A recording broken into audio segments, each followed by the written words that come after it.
Hello friends, સ્વાગત છે તમારું મારી ચેનલ ધર્મિષ્ઠાની રસોઈમાં। આજે આપણે બનાવીશું મેંદા વગર ઘઉંની કચોરી। તો એકદમ હેલ્ધી ઓપ્શન છે કે આપણે મેંદા વગર ઘઉંમાંથી જ એકદમ ક્રિસ્પી કચોરી બનાવીશું। તો આ કચોરી આપણે બનાવવા માટે દાળ લીધેલી છે, આપણે મગની કોતરા વગરની દાળ લીધેલી છે। આ દાળને આપણે 1 કલાક માટે પલાળીને રાખેલી હતી। તો 1 કપના માપથી આપણે દાળને 1 કલાક ગરમ પાણીમાં પલાળીને રાખેલી હતી। તો આ રીતે એકદમ નખથી તોડતા તૂટી જાય છે, તો મીન્સ કે તે પરફેક્ટ રીતે પલળી ગઈ છે। હવે આપણે તેનું બધું જ પાણી દૂર કરી લેવાનું છે। તો આ રીતે આપણે ગરણામાં દાળને લઈ લેશું અને તેનું બધું જ પાણી છે તે નિતારી લેશું।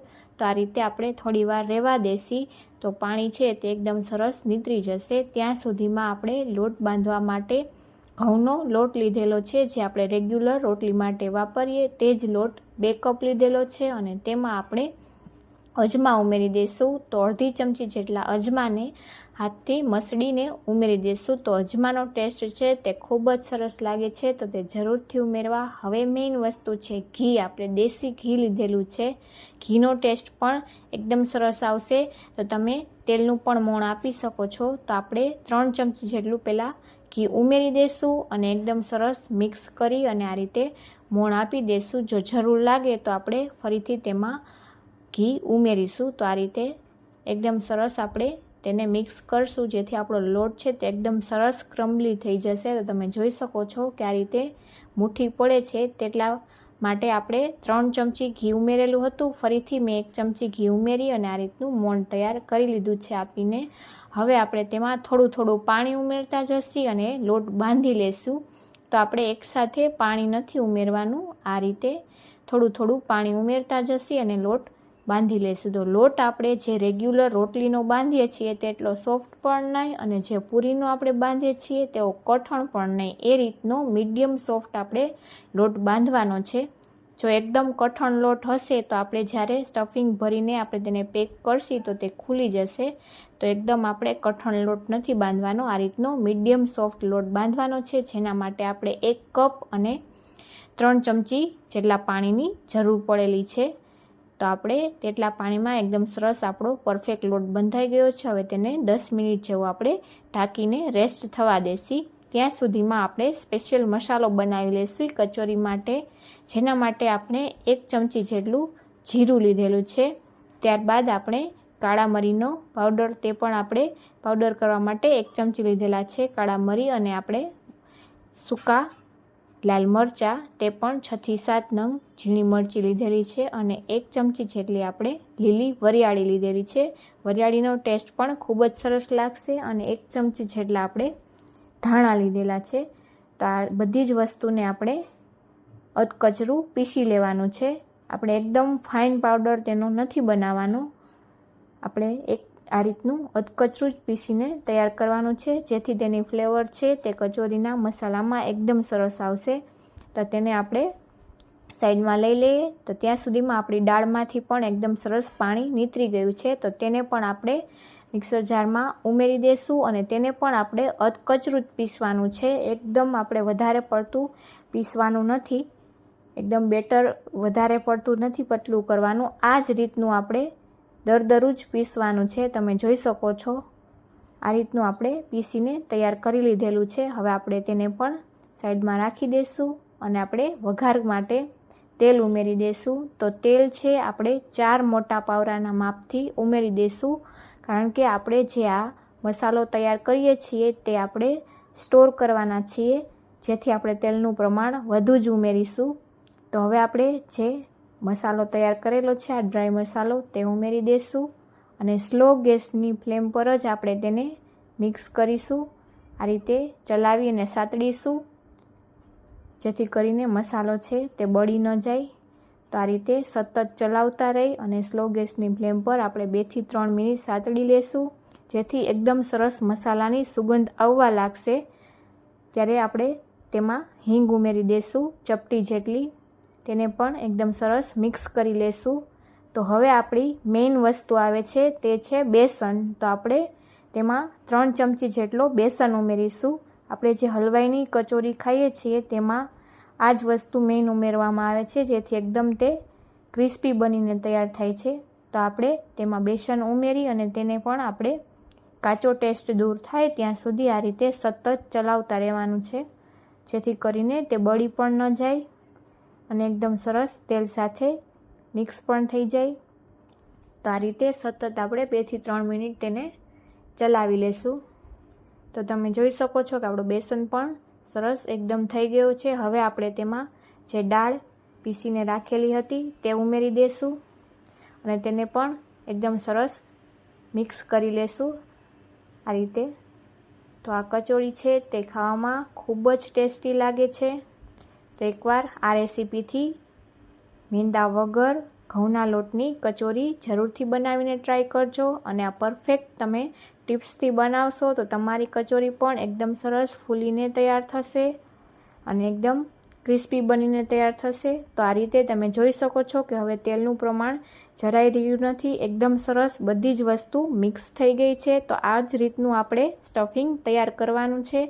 તો એકદમ સરસ મિક્સ થઈ ગયું છે. હવે આપણે મસાલા માટે 1 ચમચી લાલ મરચું પાવડર, અડધી ચમચી જેટલો ગરમ મસાલો, ચપટી જેટલી હળદર, 1 ચમચી જેટલું ધાણા જીરું પાવડર અને ત્યારબાદ ટેસ્ટ મુજબ મીઠું અને આપણે થોડી કસૂરી મેથી ઉમેરી દઈશું 1 મોટી ચમચી જેટલી અને ત્યારબાદ તેમાં 1 ચમચી જેટલી ખાંડ ઉમેરી દઈશું અને ચટપટો ટેસ્ટ દેવા માટે 1 ચમચી જેટલો આમચૂર પાવડર ઉમેરી દઈશું. તમારી પાસે આમચૂર પાવડર ન હોય તો તમે ચાટ મસાલો પણ ઉમેરી શકો, જેથી એકદમ આપણો ખાટો મીઠો આપણું સ્ટફિંગ છે તે બનીને તૈયાર થશે. તો આ રીતે તમે બનાવી અને 8 થી 10 દિવસ માટે એરટાઇટ તમે કોઈપણ ડબ્બામાં ભરી અને ફ્રીજમાં તેને સ્ટોર કરી શકો છો. તો આ રીતે આપણે બધી જ વસ્તુને મિક્સ કરી લઈશું. જો તમે તરત જ ખાવાના હોય તો તમે આમાં થોડા લીલા ધાણા પણ ઉમેરી શકો છો, પરંતુ હું સ્ટોર કરવાની છું જેથી લીલા ધાણા આપણે નથી ઉમેરી રહ્યા. તો આ રીતે આપણું સ્ટફિંગ તૈયાર છે. હવે તેને ઠરવા દેશું. તો આપણું સ્ટફિંગ છે તે આ રીતે હાથથી અડી શકાય તેવું ઠરી જાય. ત્યારબાદ આપણે તેના બોલ વાળી લેશું, જેથી કરીને આપણે એકસાથે જ બોલ વાળી લેશું, જેથી ફરીથી આપણા હાથ ખરાબ ન થાય. તો આ રીતે આપણે બોલ નાના નાના વાળી લેશું. તો તમે જોઈ શકો છો એકદમ સરસ આપણું સ્ટફિંગ છે તે બનીને તૈયાર છે અને તેની એકદમ સરસ સુગંધ પણ આવવા લાગી છે મસાલાની. તો આ રીતે આપણે બધા જ બોલ વાળીને તૈયાર કરી લેશું અને બાકીનો આપણે સ્ટોર કરી દઈશું. તો આપણે જેટલો લોટ આપણે બાંધેલો છે તે પ્રમાણે આપણે કરી લેશું. આ રીતે બોલ વાળી લેશું અને બાકીનો આપણે સ્ટોર કરી દઈશું. તો હવે આપણો લોટ છે તે પણ એકદમ સરસ કચોરી માટે તૈયાર થઈ ગયો છે. તો આ રીતે થોડો મસળી લેશું. તો એકદમ સરસ મસળાયેલો લોટ હશે તો સરસ આપણી કચોરી છે તે બનીને ક્રિસ્પી તૈયાર થશે. તો હવે આપણે તેમાંથી એક સરખા લુવા વાળી લેશું. તો આ રીતે આપણે મીડિયમ સાઇઝના લુવા વાળી લેવાના અને ત્યારબાદ આપણે બધી જ કચોરી આ રીતે કરી લેશું પહેલાં લુવા વાળીને. તો આપણે આ રીતે એક સરખા બધા જ લુવા વાળીને તૈયાર કરી લેવાના અને આ રીતે પ્રેસ કરી દેવાનું. હવે આપણે તેને વચ્ચેથી આ રીતે આંગળીથી આ રીતે દબાવી અને તેની સાઈડને આપણે આ રીતે પ્રેસ કરતા જશી અને કટોરીનો શેપ આપતા જશી.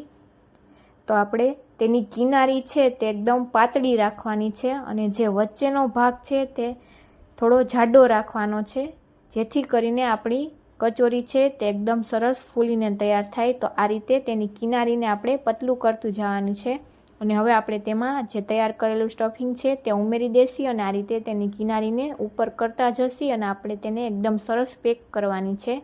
એ વસ્તુનું ખાસ ધ્યાન રાખવાનું છે કે આપણી કચોરી છે તે ખુલી ન જાય, એકદમ સરસ પેક થાય. જો જરૂર લાગે તો ફરીથી લોટ ઉમેરી અને મોટો આપણે તેનો લુઓ વાળી લેવાનો અથવા તો આપણે સ્ટફિંગ છે તેનો નાનો લુઓ વાળી લેવાનો અને આ રીતે એકદમ પરફેક્ટ આપણે તેને પેક કરીશું, નહીં તો તેલમાં છે તે ખુલી જશે તો આપણું તેલ ખરાબ થઈ જશે. તો આ રીતે એકદમ સરસ ઉપરથી આપણે તેને વાળી લેશી. આ રીતે જે આ રીતે પોટલી વાળીએ એ રીતે આપણે પેક કરી દઈશું એકદમ સરસ અને ફરીથી આપણે તેને એકદમ દબાવી અને જો વધારાનો લોટ વધારે પડતો હોય તો આપણે લઈ લેશું, નહીં તો આપણે તેમાં જ આ રીતે તેને ઉમેરી દઈશું અને એકદમ સરસ પેક કરી લેશું. તો એ જ રીતે આપણે બધા જ આ રીતે પોટલી આ રીતે તૈયાર કરી અને તેને આપણે હાથની મદદથી એકદમ આ રીતે દબાવી દઈશું, જેથી કરીને સ્ટફિંગ છે તે અંદર સુધી છેક સુધી આપણે કચોરીમાં આવી જાય. તો આ રીતે જો તમને નીચેથી ખુલે તો તમારે આ રીતે પ્રેસ કરી દેવાનું, જેથી કરીને એકદમ સરસ પેક થઈ જાય. તો એ રીતે આપણે કિનારીએથી આ રીતે તેને પતલું કરશી અને વચ્ચેથી તેને આ રીતના જાડું જ રાખીશું, જેથી કરીને એકદમ ફૂલીને તૈયાર થાય. તો આપણે બધી જ ટિપ્સ સાથે આ કચોરી બનાવીશું અને તમે પણ આ રીતે એકવાર આ રીતે ટિપ્સથી બનાવશો તો એકદમ સરસ તમારી કચોરી પણ બનીને તૈયાર થશે. અને આ રીતે વચ્ચેની સાઈડ છે તેને પ્રેસ કરવાની આંગળીથી, જેથી કરીને આપણી બધી જ કચોરી છે તે ફૂલાય. આ તેની મેઇન ટિપ્સ છે, તેને વચ્ચે આ રીતે પ્રેસ કરી દેવાની અને પછી આપણે સાઈડને આ રીતે પોળી કરવાની. તો આ રીતે બધી જ કચોરીને આપણે તૈયાર કરી લીધેલી છે. તો આપણે 2 કપ લોટમાંથી 5 આપણી કચોરી બનીને તૈયાર થઈ છે. અને તેલ આપણે ગરમ થવા માટે મૂકેલું હતું. તેલ આપણું છે તે સાવ મીડિયમ ગરમ જ હોવું જોઈએ. જો વધારે પડતું તેલ ગરમ હશે તો કચોરી બહારથી બ્રાઉન થઈ જશે અને અંદરથી તેના લેયર છે તે ક્રિસ્પી નહીં બને. જેથી આપણે તેલ છે તે આ રીતનું મીડિયમ ગરમ જ રાખવાનું છે અને ગેસની ફ્લેમ સાવ સ્લો જ રાખવાની છે. અને આ રીતે બંને સાઈડથી આપણે તેને તળી લેવાની છે. એકદમ આપણે ગોલ્ડન બ્રાઉન કલર આવે ત્યાં સુધી આપણે તળી લેવાની છે. તો આ રીતે થોડી એક સાઈડ થઈ જાય ત્યારબાદ તેની સાઈડ ચેન્જ કરી લેશું અને તેને આપણે તળી લેશું. તો આપણે 8થી 10 મિનિટનો સમય લાગે છે. તળાતા થોડો સમય વધારે લાગશે, પરંતુ આપણે ગેસની ફ્લેમ છે તે સ્લો જ રાખવાની છે. તો તમે જોઈ શકો છો કે આપણી એકદમ સરસ ફૂલીને કચોરી તૈયાર થઈ ગઈ છે. તો મેંદા વગર જ આપણી એકદમ સરસ ક્રિસ્પી કચોરી બનીને તૈયાર છે અને તેનો એકદમ સરસ કલર પણ આવી ગયો છે. હવે આપણે તેને પ્લેટમાં લઈ લેશું. તો તમે જોઈ શકો છો કે આપણું સ્ટફિંગ પણ ખુલેલું નથી અને એકદમ સરસ આપણી કચોરી ફૂલીને તૈયાર થઈ ગઈ છે. તો તમે પણ એકવાર આ રીતે જરૂરથી ટ્રાય કરજો. વિડીયો ગમ્યો હોય તો વિડીયોને લાઇક કરજો, શેર કરજો. ચેનલને સબસ્ક્રાઈબ ન કરી હોય તો સબસ્ક્રાઈબ કરી લેજો. તો આપણી એકદમ ક્રિસ્પી કચોરી બનીને તૈયાર છે. તમે જોઈ શકો છો સ્ટફિંગથી ભરપૂર. Thank you for watching.